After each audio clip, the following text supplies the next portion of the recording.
एक समय की बात है, राजा कृष्णदेव राय विजयनगर में दरबार लगाकर बैठे थे। उसी समय दरबार में एक सुंदर महिला एक बक्सा लेकर आई। उस बक्से में एक मखमली साड़ी थी, जिसे निकालकर वो दरबार में राजा और सभी दरबारियों को दिखाने लगी। साड़ी इतनी सुंदर थी कि जो भी उसे देखता वो हैरान रह जाता।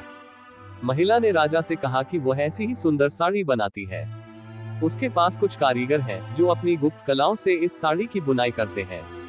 उसने राजा से निवेदन किया कि अगर राजा उसे कुछ धन दे तो वह उनके लिए भी ऐसी ही साड़ी बना देगी।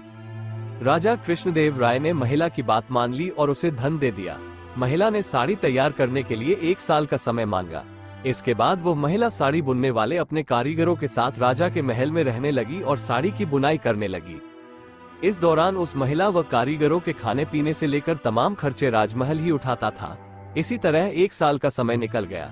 फिर राजा ने अपने मंत्रियों को उस साड़ी को देखने के लिए उस महिला के पास भेजा। जब मंत्री कारीगर के पास गए तो वह देखकर हैरान रह गए। वहां 2 कारीगर बिना किसी धागे या कपड़े के कुछ बुन रहे थे। महिला ने बताया कि उसके कारीगर राजा के लिए साड़ी बुन रहे हैं, लेकिन मंत्रियों ने बताया कि उन्हें कोई साड़ी दिखाई नहीं दे रही है। इस पर उस महिला ने कहा कि यह साड़ी सिर्फ वही लोग देख सकते हैं जिनका मन साफ हो और जीवन में उन्होंने कोई पाप न किया हो। महिला की यह बात सुनकर राजा के मंत्री परेशान हो गए। उन्होंने बहाना बनाते हुए उस महिला से कहा कि उन्होंने वह साड़ी देख ली है और वो वहां से चले गए। राजा के पास वापस आकर उन्होंने कहा कि वो साड़ी बहुत ही सुंदर है। राजा इस बात से काफी खुश हुए।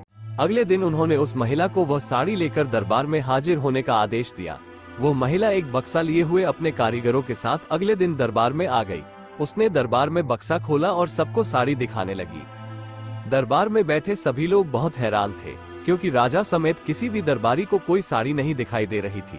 ये देखकर तेनालीराम ने राजा के कान में कहा कि उस महिला ने झूठ बोला है, वो सभी को बेवकूफ बना रही है। इसके बाद तेनालीराम ने उस महिला से कहा कि उन्हें या दरबार में बैठे किसी भी दरबारी को ये साड़ी दिखाई नहीं दे रही है।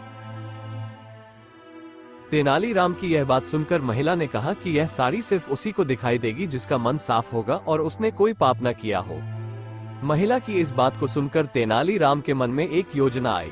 उन्होंने उस महिला से कहा, राजा चाहते हैं कि तुम खुद उस साड़ी को पहनकर दरबार में आओ और सभी को वह साड़ी दिखाओ।